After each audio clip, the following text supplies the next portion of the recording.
ओम शांति शांति। ओम शांति शांति। अंतर मन में ज्योति जगा लो, होगा दूर अंधेरा।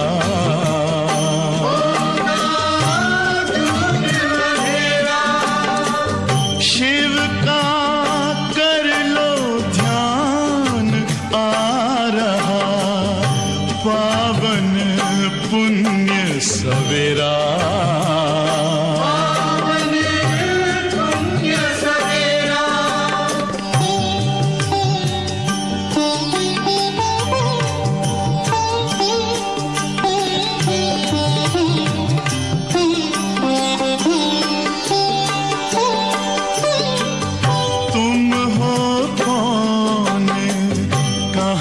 से आए अपने आप को जानो, राजयोग के द्वारा अपना परम पिता पहचानो। इसी राजपथ पर चलकर पालो अपना बसेरा।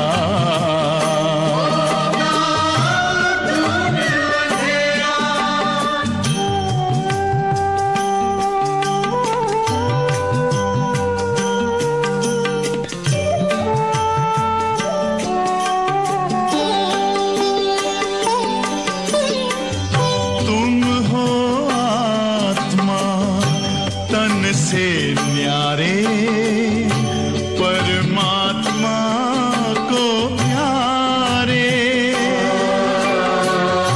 दिव्य गुणों को धारण करके योगी बनो दुलारे। ज्योति बिंदु ही तोड़ेगा ये माया मोह का घेरा।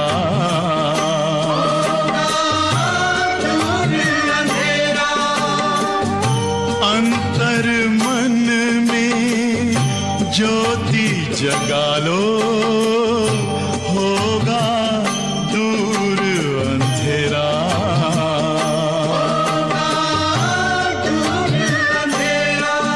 ओम शांति ओम शांति ओम शांति।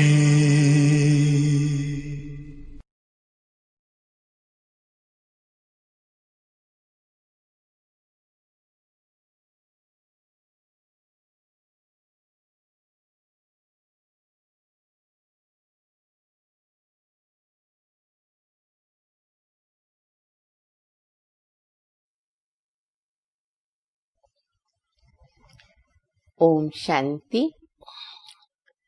मुरली की तारीख है 26/10/2020। बाबा कहते हैं जब बाप आकर यहाँ पहला फरमान, पहली आज्ञा हम बच्चों को देते हैं, पवित्र बनो, योगी बनो। और हम सब ने अनुभव किया कि इस पवित्रता में ही विघ्न पड़ते हैं। तो बाबा कहते बच्चे अगर पवित्रता के लिए विघ्न पड़ता है तो उनका सामना तो करना पड़ेगा, उसकी परवाह नहीं करो। ऐसे न हो कि पवित्र रहने नहीं देते तो हम उनमें सहयोग देवे, नहीं, वो परवाह नहीं करनी है, उसमें तो विजयी बनना ही होगा। तो परवाह किस बात की करनी है? तो बाबा कहते परवाह करो इस बात की कि मेरी प्रगति हो रही है, पुरुषार्थ में मैं आगे बढ़ रही हूँ, बढ़ रहा हूँ।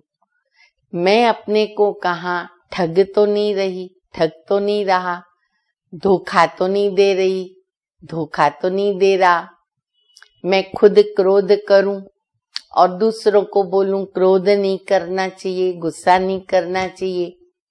तो इस बात की परवाह करो और अपनी चेकिंग करो, अपने को चेंज करो। बाबा देखो हमें क्या से क्या बना रहे। बाकी विघ्न तो कल्प कल्प ड्रामा के अंदर नूंधा हुआ है, पवित्रता के लिए पढ़ेंगे और हमें उस पर विजय प्राप्त करनी है। बाबा हमारे साथ है। बाबा भारत को स्वर्ग बना रहे, हम बच्चों को विश्व का मालिक बना रहे, डबल सरताज बना रहे। तो इसीलिए हमें पवित्रता को तो अपनाना ही पड़ेगा। बाबा की मुरली सुनेंगे। मीठे बच्चे, श्रीमत पर भारत को स्वर्ग बनाने की सेवा करनी है। हम बच्चों को श्रीमत पर भारत को स्वर्ग बनाने की सेवा करनी है। पहले स्वयं निर्विकारी बनना है। पहले तो खुद को परिवर्तन करना होगा। तो ये बाबा आज मुरली में बता रहे कि पहले स्वयं निर्विकारी बनना है और फिर दूसरों को कहना। तो उसके बोलने में ताकत रहेगी ना। अपने अंदर धारणा होगी तो हम बोल सकेंगे। हमारे अंदर धारणा नहीं होगी और दूसरों को कहेंगे तो उसका प्रभाव नहीं पड़ेगा। इसके लिए एक कहानी बहुत बार आप लोगों ने सुनी होगी कि कैसे एक बच्चे को गुड़ खाने की बहुत ही आदत थी और उससे उसको नुकसान भी हो रहा था। माँ उसको समझाती थी, वो समझता नहीं था। तो माँ ने जो गुरु किया हुआ था तो बच्चे को गुरु के पास ले गई और गुरु को कहा कि देखो उसको गुड़ खाने की बहुत ही आदत है, ये आदत इनकी कैसे मिटे। गुरुजी ने ये सुनकर के इतना ही कहा कि अच्छा तुम है ना 8 दिन के बाद फिर से इसको लेके आना। तो बोला ठीक है। 8 दिन के बाद जब माँ अपने बच्चे को फिर से गुरु के पास ले गई तो गुरु ने उनको ज्यादा गुड़ खाने से कितना नुकसान होता है वो अच्छी तरह बताया। और बच्चे ने भी वो सुनकर के गुरुजी को कहा अभी से मैं ज्यादा गुड़ नहीं खाऊंगा। जब बच्चा चला गया तो माँ ने गुरु को प्रश्न किया कि यह बात तो गुरुजी आप 8 दिन पहले भी उनको बता सकते थे, जो आज आपने उनको बताई। तो आपने 8 दिन पहले उनको ये बात क्यों नहीं बताई? तो गुरुजी ने मुस्कुराते हुए माँ को जवाब दिया कि पहले मैं भी गुड़ ज्यादा खाता था। जब आपने ये प्रश्न किया तब मैं भी गुड़ ज्यादा खाता था। तो इस 8 दिन के दरमियान पहले मैंने गुड़ खाना कम किया, तब मेरे में बोलने की ताकत आई।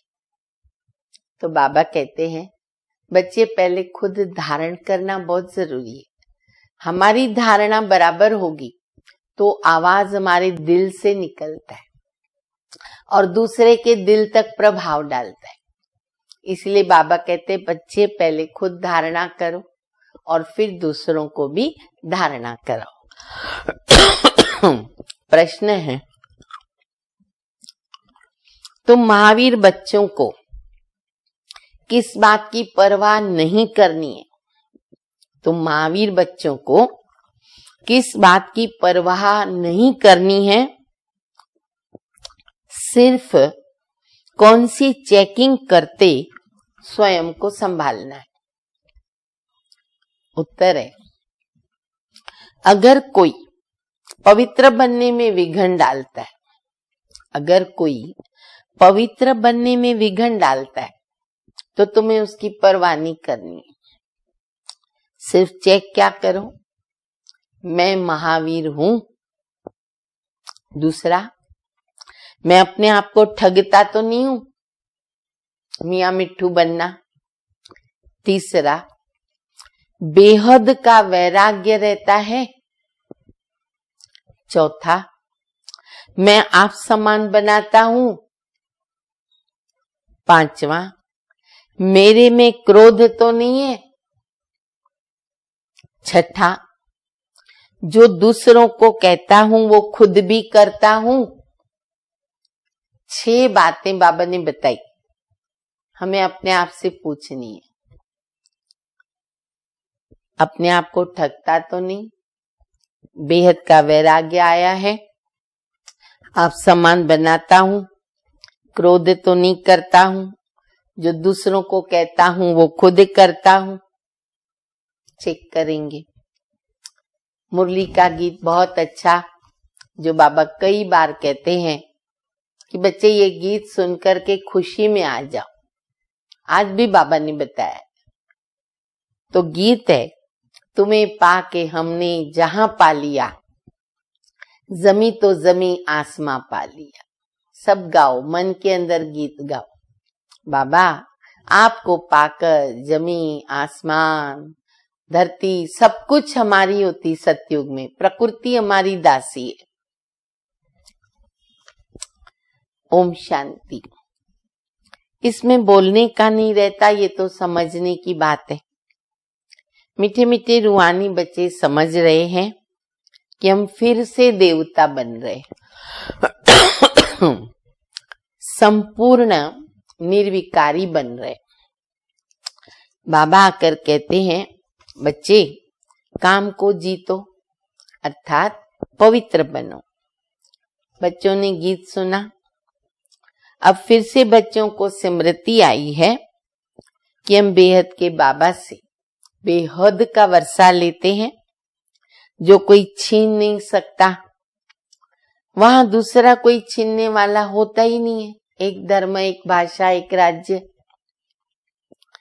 तो उनको कहेंगे अद्वैत राज्य।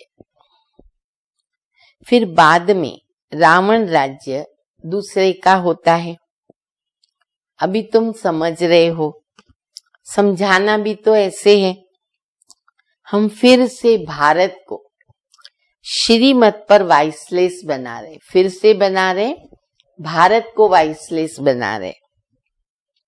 ऊंचते ऊंचे भगवान तो सब कहेंगे, उनको बाप कहा जाता है, तो ये भी समझाना है। पॉइंट्स बाबा बता रहे, लिखना भी है। भारत जो संपूर्ण निर्विकारी स्वर्ग था, वह अब विकारी नरक बन गया। हम फिर श्रीमत पर भारत को स्वर्ग बना रहे। बाप जो बताते हैं ना, उनको नोट करना चाहिए।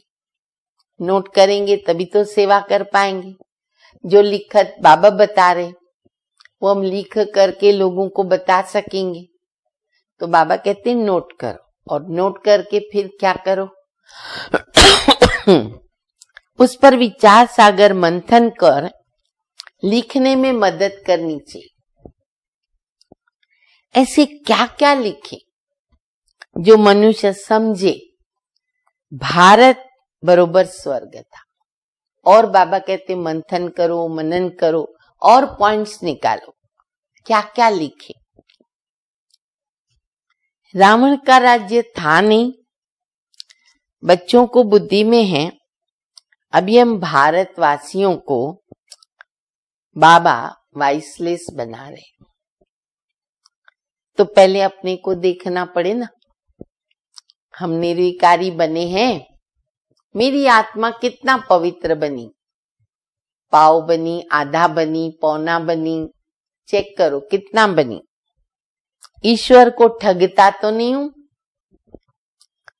ऐसे नहीं कि ईश्वर हमको देखता थोड़ी। बाबा ने बोल दिया ना, मैं सर्वव्यापी नहीं, और मैं तुम्हारे दिलों को क्यों बैठ के जानूंगा। नहीं, हमारे हर संकल्प बाबा के पास पहुंचते हैं, और खास हम बच्चों के तो जरूर पहुंचते हैं। तुम्हारे मुख से ये अक्षर निकल न सके। तुम जानते हो पवित्र बनाने वाला पतित पावन एक ही बाबा है। भारत वाइसलेस था तो स्वर्ग था। ये देवताएं संपूर्ण निर्विकारी थे ना। यथा राजा रानी तथा प्रजा होगी, तब तो सारे भारत को स्वर्ग कहा जाता है ना। भारत स्वर्ग था, गोल्डन स्पैरो था, दूध घी की नदियां बहती थी, राम राज्य था, सबको मालूम है, सब कहते हैं। अभी नर्क है। ये 84 जन्मों की सीढ़ी ना बहुत अच्छी चीज है। बाबा ने सीढ़ी के चित्र को भी याद किया है। जो मुख्य मुख्य चित्र हैं बाबा उनको याद करते हैं। तो बाबा भी सीढ़ी के ऊपर बता रहे हैं 84 जन्मों की सीढ़ी बहुत अच्छी चीज है। अगर कोई अच्छा हो सौगात भी दे सकते हो। मान लो आपने किसको सीढ़ी पर समझाया, उसको बहुत अच्छा लगा, चित्र उनको गिफ्ट में दे दो। बड़े बड़े आदमियों को बड़ी सौगात मिलती है ना, तो तुम भी जो आते हैं ना उनको समझाकर ऐसी ऐसी सौगात दे सकते हैं। ये सौगात तो बहुत अच्छी है, वैल्यूएबल है, काम की है। चीज हमेशा देने के लिए ही तो तैयार रहती है। तुम्हारे पास भी नॉलेज तैयार रहनी चाहिए। सीढ़ी में पूरा ज्ञान है। भारत के उत्थान और पतन की कहानी सीढ़ी में आती है। हमने कैसे 84 जन्म लिए ये याद रहना चाहिए। ये समझ की बात है ना। जरूर जो पहले आए थे वही तो 84 जन्म लेंगे। बाप 84 जन्म बताकर फिर कहते हैं इनके बहुत जन्मों के अंत में साधारण तन में प्रवेश करता हूं, फिर इनका नाम रखता हूं ब्रह्मा। इनके द्वारा ब्राह्मण रचता हूं। नहीं तो फिर ब्राह्मण कहां से लाऊं, क्योंकि ब्राह्मण धर्म चाहिए, फिर उनको देवता बनाना है, यज्ञ स्थापन करना है। ब्राह्मण यज्ञ की रक्षा करते हैं, यज्ञ चलाते हैं। तो बाबा कहते ब्राह्मणों को पैदा करने के लिए पहले तो ब्रह्मा चाहिए। ब्रह्मा का बाप कभी सुना है क्या? किसी को भी पूछो भक्ति मार्ग में। ब्रह्मा का बचपन भी नहीं, क्योंकि बाबा तो डायरेक्ट वृद्ध तन में आते, न कोई उनके माता पिता बताते हैं, परिवार बताते हैं। ब्रह्मा का बाप कभी सुना? जरूर भगवान कहेंगे। भाई कौन है बाप? भगवान। ब्रह्मा और विष्णु को दिखाते हैं सूक्ष्म वतन में। बाबा कहते हैं मैं इनके 84 जन्मों के अंत में प्रवेश करता हूं। एडाप्ट किया जाता है तो नाम बदली किया जाता ना। जब भी एडाप्ट करते, शादी होती है, कुमारी का नाम भी बदली होता है। सन्यास भी कराया जाता, सन्यास करेंगे तो नाम पूरा बदली हो जाता है। सन्यासी भी जब सन्यास करते हैं फौरन भूल नहीं जाते, याद तो जरूर रहती। घर बार छोड़ दिया, धीरे धीरे भूलता है। तुमको भी याद रहेगी, परंतु तुमको उनके लिए वैराग्य है, क्योंकि तुम जानते हो कि सब कब्र दाखिल होने। हम भी देह सहित देह के सर्व संबंधों को भूलने का प्रयत्न करते हैं, पुरुषार्थ करते हैं, बाबा के साथ सब सर्व संबंध जोड़ते हैं, क्योंकि हम बच्चे जानते हैं कि सारी दुनिया कब्र दाखिल है, सारे मुर्दे हैं, अब सबको मरना है, सबको जाना है। तो बाबा कहते हैं कि बच्चे तुम ये पुरुषार्थ करते हो, वैराग्य आता है। इसीलिए बाबा कहते ये सब कब्र दाखिल होने तो हम उनको क्यों याद करें। तो ज्ञान से सब कुछ समझना है अच्छी तरह, ऐसे नहीं उनको छोड़ देना है, ज्ञान से समझना है। वह भी तो ज्ञान से ही घर बार छोड़ते हैं। उनसे पूछा जाए घर बार कैसे छोड़ा तो बताते नहीं। फिर उनको युक्ति से कहा जाता है। अब मान लो सीधा पूछा, नहीं बताया तो कैसे, तो घी टेढ़े अंगुली से निकालना पड़े ना। तो फिर पूछते आपको कैसे वैराग्य आया, हमको सुनाओ, हम भी ऐसा करें, तब तो वो कुछ बोलेगा। तो तुम टेम्पटेशन देते हो कि पवित्र बनो, बाकी तुमको याद सब है। छोटेपन से लेकर के तो सब बता सकते ना, समझ आती 5-6 वर्ष से, तब से तो बता सकते हैं। बुद्धि में सारा ज्ञान है। कैसे ये सब ड्रामा के एक्टर्स हैं जो पार्ट बजाते हैं। अभी सबके कलयुगी कर्म बंधन टूटने हैं। बाबा तो बंधनों को तोड़ने आया ना। फिर जाएंगे अपने घर शांति धाम, वहां से फिर सब नया संबंध जुटेगा। नए सिर दुनिया, नई दुनिया, नया स्वर्ग, नया सतयुग, नए संबंध। तो समझाने की पॉइंट्स भी बाबा बहुत अच्छी अच्छी देते हैं। यही भारतवासी आदि सनातन देवता धर्म के थे तो वाइसलेस थे। फिर 84 जन्मों के बाद विशेष बने। अभी फिर वाइसलेस बनना है, परंतु पुरुषार्थ कराने वाला तो चाहिए ना। अभी तुमको बाबा ने बताया है। बाबा कहते ना तुम वही हो ना। तो बच्चे क्या कहते?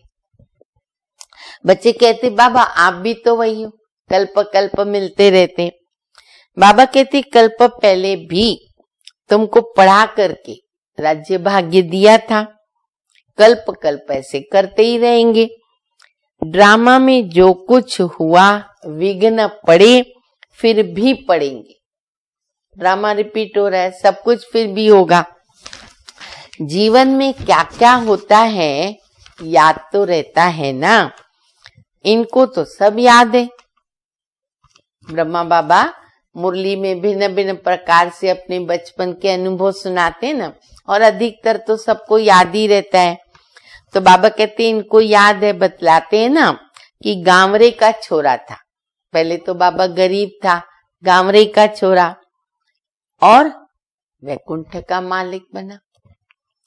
वैकुंठ में गांवड़ा कैसा होगा ये तुम अभी जानते हो। इस समय तुम्हारे लिए भी ये पुरानी दुनिया गांवड़ा है ना। कहाँ वैकुंठ और कहाँ नरक। मनुष्य तो बड़े बड़े महल बिल्डिंग आदि देखकर क्या समझते हैं, यही स्वर्ग है, यही स्वर्ग है। बाबा कहते बच्चे ये तो सब मिट्टी पत्थर, इनकी कोई वैल्यू नहीं। भले कितनी भी बड़ी बिल्डिंग बनावे, क्या होगा उसमें? मिट्टी पत्थर ईंटें यही तो होगी, इनकी कोई वैल्यू नहीं। वैल्यू सबसे ज्यादा हीरे की होती है, और बाबा हमको वो हीरा बना रहे। बाबा कहते हैं विचार करो, सतयुग में तुम्हारे सोने के महल कैसे थे? अपना अपना विचार करो। सोने के महल इमर्ज करो, कैसे बनाएंगे, कैसा हमारा सुंदर महल होगा। वहां तो सब खानियां सोने से भरी हुई रहती। अब एक गिनी नहीं ले सकते, सोने की खानियां भरी हुई, ढेर का ढेर सोना होता है। तो बच्चों को कितनी खुशी होनी चाहिए, बस अभी गए कि गए। तो बाबा कहते कोई समय मुरझाहट आती है, कोई परिस्थिति आ गई, मुरझाहट आती है। बाबा ने समझाया है कई ऐसे रिकॉर्ड हैं जो बच्चों को फौरन खुशी में ला देंगे। बहुत बार बाबा बताते, बाबा के समय ये फिल्मी रिकॉर्ड बजते थे, लेकिन बहुत अच्छे बनाए हुए हैं, बाबा ने हमारे लिए बनाए। तो बाबा कहते वो बजा दो। अभी तो बहुत सारे और भी गीत हैं, कोई भी बजाओ जिसमें हमको खुशी आ जावे। सारा ज्ञान बुद्धि में आ जाता है। समझते हो कि बाबा हमको विश्व का मालिक बनाते, वो कोई हमारे से छीन नहीं सकेगा। आधा कल्प के लिए हम सुखधाम के मालिक बनते हैं। राजा का बच्चा समझता है कि हम इस हद की राजाई के वारिस हैं। कोई राजा का बच्चा होगा, बुद्धि में रहता है ना, मैं वारिस हूं। तो तुमको कितना नशा होना चाहिए कि हम बेहद के बाबा के वारिस हैं। पूरे विश्व के मालिक बाबा बना रहे, कितने बड़े वारिस हैं।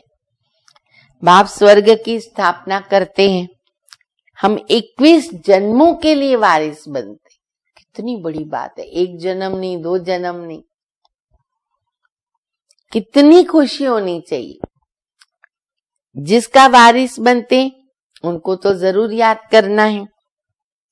याद करने के बिगर तो वारिस नहीं बन सकेंगे। याद करे तो पवित्र बने तो वारिस बन सके। तुम जानते हो श्रीमत पर हम विश्व के मालिक डबल सरताज बनते हैं। जन्म बाय जन्म हम राजा ही करेंगे। 21 जन्म विश्व के मालिक, जन्म बाय जन्म राजा ही करेंगे। मनुष्यों का भक्ति मार्ग में होता है विनाशी दान पुण्य करना। बहुत दान पुण्य करते हैं तो कहते हैं ना राजाओं के जैसे घर में जन्म होता है। तुम्हारा तो है ये अविनाशी ज्ञान धन।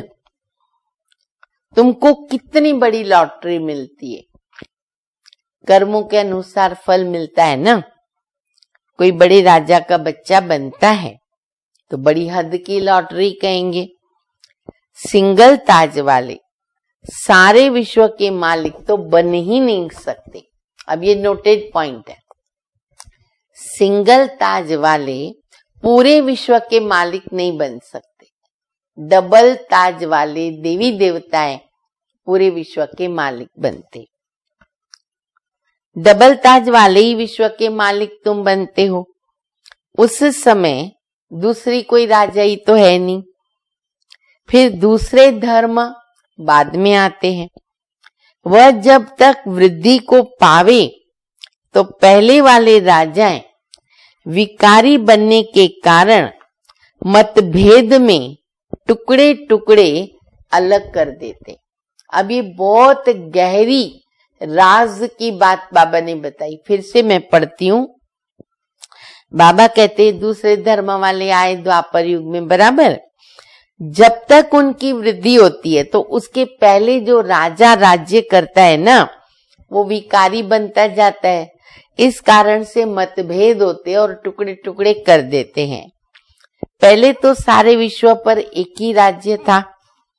वहां ऐसे नहीं कहेंगे कि ये अगले जन्म के कर्मों का फल है। सतयुग में तो ये नहीं कहेंगे। अभी बाप तुम बच्चों को श्रेष्ठ कर्म करना सिखलाते हैं। जैसा जैसा जो कर्म करेगा, सर्विस करेगा, वैसा उसको रिटर्न मिलेगा। बाबा ने अच्छे कर्म करने सिखलाए, अब हमारे ऊपर डिपेंड है। अच्छा कर्म ही करना है। सभी अंडरलाइन करो, हमें कौन से कर्म करने? अच्छे, यथार्थ, सही, जो बाबा ने बताए हुए हैं। कोई कर्म करते हैं, समझ नहीं सकते हैं, अच्छा तो उसके लिए श्रीमत लो।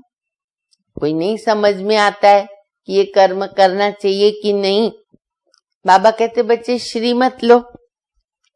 घड़ी घड़ी पूछना चाहिए पत्र में।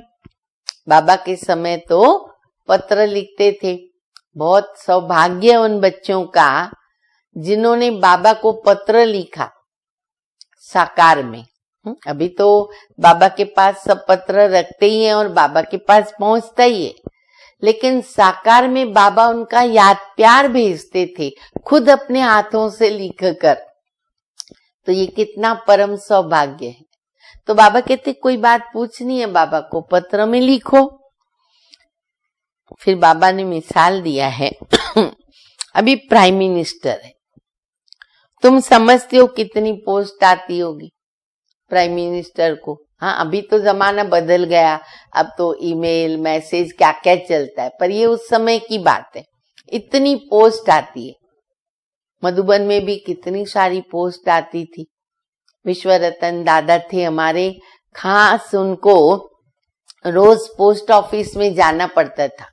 इतने सारे पत्र लेके भी जाते थे और लेके भी आते थे। तो बाबा कहते प्राइम मिनिस्टर है समझो, तो अभी कितनी पोस्ट आती होगी, परंतु वो कोई अकेले तो नहीं पढ़ते ना। कितना पढ़ेगा, उसमें ही टाइम चला जाएगा, बाकी के काम कब करेगा वो। तो फिर वो क्या करेंगे उनके आगे बहुत सेक्रेटरी होते हैं, फिर वो सेक्रेटरी रखते हैं, वो सारी पोस्ट देखते हैं और जो उसमें से मुख्य होती है पास करेंगे, तब वो प्राइम मिनिस्टर के टेबल पर रखेंगे। जो जरूरी है वो पहले रखेंगे। तो यहाँ भी तो ऐसे होता है, अभी तो कितनी ढेर बातें होती है। मुख्य मुख्य पत्रों का फौरन रिस्पॉन्ड देते, जो जरूरी है उनको देना पड़े ना, और बाकी के लिए याद प्यार लिख देते, भाई आपका पत्र पाया, नाम सहित। मुझे याद है बाबा की यही कोशिश रहती थी कि सभी बच्चों के नाम पत्र के अंदर लिखूं कि आपका याद पत्र पाया। कितना बड़ा सौभाग्य, हमें भी ये सौभाग्य मिला जाके।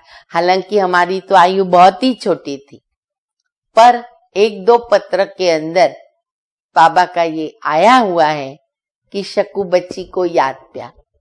मुझे बहुत अच्छा लगता है, बस वो याद करती हूँ, आंखों में आंसू आ जाते। एक एक को अलग बैठ पत्र लिखे, ये तो नहीं हो सकता ना, बड़ा मुश्किल है। बच्चों को कितनी खुशी होती है, ओहो आज बेहद की बाबा की चिट्ठी आई है। हमारी नलिनी दीदी जी तो इसमें बहुत सौभाग्यशाली है।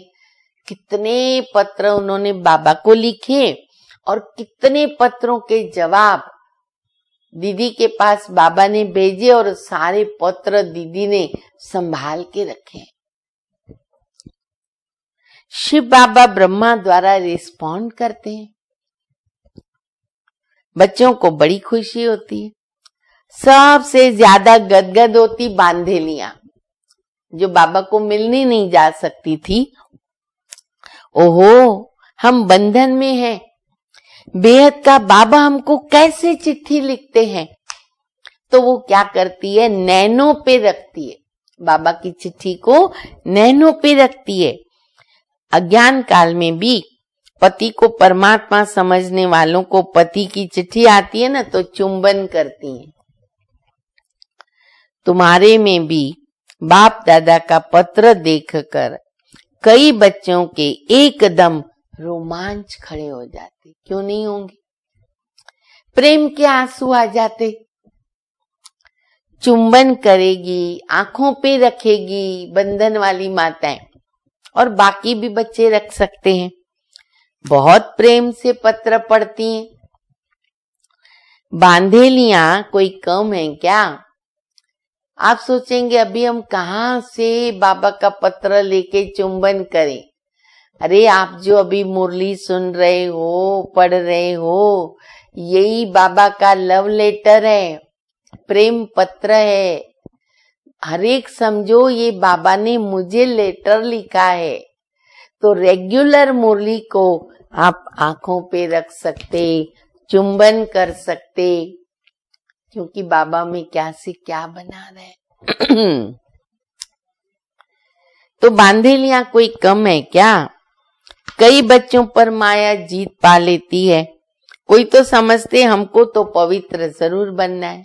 बंधन वालियों को बाबा बता रहे, भारत वाइसलेस था ना, अब विषय से अभी जो वाइसलेस बनने होंगे वही पुरुषार्थ करेंगे कल्प पहले में से। तुम बच्चों को समझाना तो बहुत सहज है, तुम्हारा भी तो ये प्लान है ना। गीता का युग चल रहा है, गीता का ही पुरुषोत्तम युग गाया जाता है। तुम लिखो भी ऐसा कि ये गीता का पुरुषोत्तम युग है, जबकि पुरानी दुनिया बदलकर नई होती है। तुम्हारी बुद्धि में है बेहद का बाबा जो हमारा टीचर भी है, हम उनसे राजयोग सीख रहे हैं। अच्छी रीत पढ़ेंगे तो डबल सरताज बनेंगे। कितना बड़ा स्कूल है, राजाई स्थापन होती है, प्रजा भी तो जरूर अनेक प्रकार की होगी, राजाई वृद्धि को पाती रहेगी। कम ज्ञान उठाने वाले पीछे आएंगे, जो कम ज्ञान उठाएंगे वो तो पीछे ही आएंगे ना। जैसा जो पुरुषार्थ करेंगे वो पहले आते रहेंगे। तो ये सब बना बनाया खेल है, ये ड्रामा का चक्र रिपीट होता है। अभी तुम बाबा से वर्षा ले रहे हो, बाप कहते हैं बच्चे पवित्र बनो। अब इसमें अगर कोई विघ्न डालता है तो परवाह नहीं करनी चाहिए। रोटी टुकड़ तो मिल सकता है, चलो घर से निकाल दिया, कहां न कहां से रोटी टुकड़ा मिल जाएगा। बच्चों को पुरुषार्थ करना चाहिए तो याद भी रहेगी। बाबा भक्ति मार्ग का मिसाल बताते हैं। पूजा के टाइम बुद्धि योग बाहर जाता था ना ब्रह्मा बाबा का, तो अपना कान पकड़ते थे या अपने को चमाट लगाते थे। भक्ति मार्ग में सोचो, अज्ञान काल में तो हमको क्या करना चाहिए? अगर बाबा की याद भूलती है, भोजन खाते समय या योग में बैठे हैं, कुछ और याद आ गया, क्या करना चाहिए? सोचो, हर एक अपने लिए सोचो। तो चमाट मारते। अब ये तो ज्ञान है, इसमें भी मुख्य बात तो याद की है ना। याद न रहे तो क्या करना चाहिए? सब सुनो ध्यान से। अपने को थप्पड़ मारना चाहिए, और अपने को जोर से थप्पड़ मारने का, धीरे से, प्यार से नहीं। माया मेरे ऊपर क्यों जीत पाई? क्या मैं इतना कच्चा हूं? खुद को बोलो, क्या मैं इतना कच्चा हूं? मुझे तो उनके ऊपर जीत पानी है। अपने आप को अच्छी तरह संभालना है। अपने से पूछो, मैं इतना महावीर हूं? औरों को भी महावीर बनाने का पुरुषार्थ करना है। जितना बहुतों को आप समान बनाएंगे तो दर्जा ऊंचा पाएंगे। अपना राज्य भाग्य लेने के लिए रेस करनी है। अगर हमारे में क्रोध है, अगर हमारे में क्रोध है तो दूसरे को कैसे कहेंगे कि क्रोध नहीं करना है? सच्चाई तो नहीं हुई ना। लज्जा आनी चाहिए। दूसरों को समझावे और वो ऊंच न बने, हम नीचे के नीचे रह जाए, ये कोई पुरुषार्थ हुआ? तो बाबा ने पंडित की कहानी बताई। राम राम कहने से नदी पार हो जाती और खुद कर नहीं सका, तो ये ऐसी बात हो जाती है। बाबा को याद करते तुम इस विषय सागर से क्षीर सागर में चले जाते हो। बाकी ये सब मिसाल बाप बैठ समझाते हैं, जो फिर भक्ति मार्ग में रिपीट करते हैं। जैसे ब्रह्मरी का मिसाल बहुत सारा बाबा बताते। तुम ब्राह्मणिया हो ना, बीके, ये तो सच्चे सच्चे ब्राह्मण हुए। प्रजापिता ब्रह्मा कहाँ है? जरूर यहाँ होगा, वहां थोड़ी होगा। तो तुम बच्चों को बहुत होशियार बनना चाहिए। बाबा का प्लान है मनुष्य को देवता बनाने का। ये चित्र भी है समझाने के लिए, तो उसमें लिखत भी ऐसी होनी चाहिए। गीता के भगवान का ये प्लान है ना, हम ब्राह्मण है चोटी, एक की बात तो नहीं हो सकती। प्रजापिता ब्रह्मा से चोटी ब्राह्मणों की हुई ना। ब्रह्मा है ही ब्राह्मणों का बाप। इस समय बड़ा भारी कुटुंब परिवार होगा, जो फिर तुम दैवी कुटुंब में आएंगे। अभी हमारा देखो कितना बड़ा ब्राह्मण का परिवार है, बनना ही पड़े। क्यों? यही जाकर के फिर दैवी कुटुंब बनेगा। इस समय तुमको बहुत खुशी होती है, क्योंकि लॉटरी मिलती है। ये मुरली भी ना बहुत बड़ी लॉटरी है। अगर मुरली नहीं सुना, ध्यान से नहीं पढ़ा, लॉटरी गंवा दिया। तुम्हारा नाम बहुत है, वंदे मातरम, शिव की शक्ति सेना हो तुम। वो तो सब झूठे हैं। बहुत होने के कारण मूंज पड़ते हैं, इसलिए राजधानी स्थापन करने में मेहनत लगती है। बाबा कहते बच्चे ये भी बना हुआ ड्रामा है, इनमें मेरा भी पार्ट है। मैं हूं सर्वशक्तिमान। मेरे को याद करने से तुम पवित्र बन जाते हो।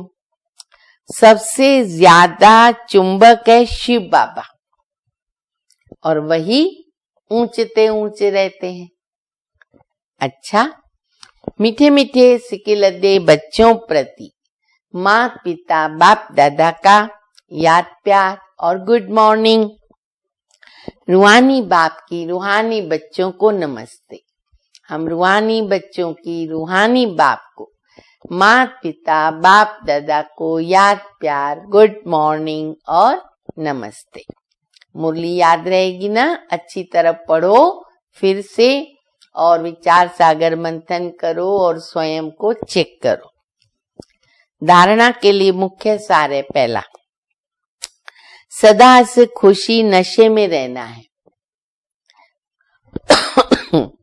हम 21 जन्मों के लिए बेहद बाबा के वारिस बने हैं। जिनके वारिस बने हैं उनको याद भी तो करना है और पवित्र भी जरूर बनना है। दूसरा, बाप जो श्रेष्ठ कर्म सिखला रहे हैं वही कर्म करने, अपने मन से नहीं, विकर्म नहीं। राय लो बाबा कहते, श्रीमत लेते रहना है। वरदान है, मनसा पर फुल अटेंशन देने वाले चढ़ती कला के अनुभवी विश्व परिवर्तक भव। अब लास्ट समय में मनसा द्वारा विश्व परिवर्तन के निमित्त बनना है। इसलिए अब मनसा का एक संकल्प भी अगर व्यर्थ हुआ ना, माना बहुत गंवाया। देखो अभी ज्यादा सेवा कौन सी चल रही है? मनसा सेवा। एक संकल्प को भी साधारण बात नहीं समझो। चलो 1 मिनट वेस्ट हुआ, 2 मिनट हुआ, कौन सी बड़ी बात नहीं। वर्तमान समय संकल्प की हलचल भी बड़ी हलचल गिनी जाती है, क्योंकि अब समय बदल गया, पुरुषार्थ की गति भी बदल गई।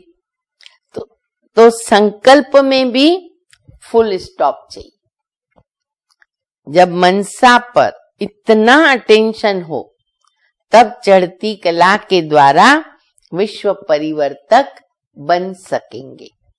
स्लोगन है, कर्म में योग का अनुभव होना अर्थात कर्म योगी बनना। कर्म में योग का अनुभव, हर कर्म बाबा की याद में, तो कहेंगे कर्म योगी। अच्छा, ओम शांति।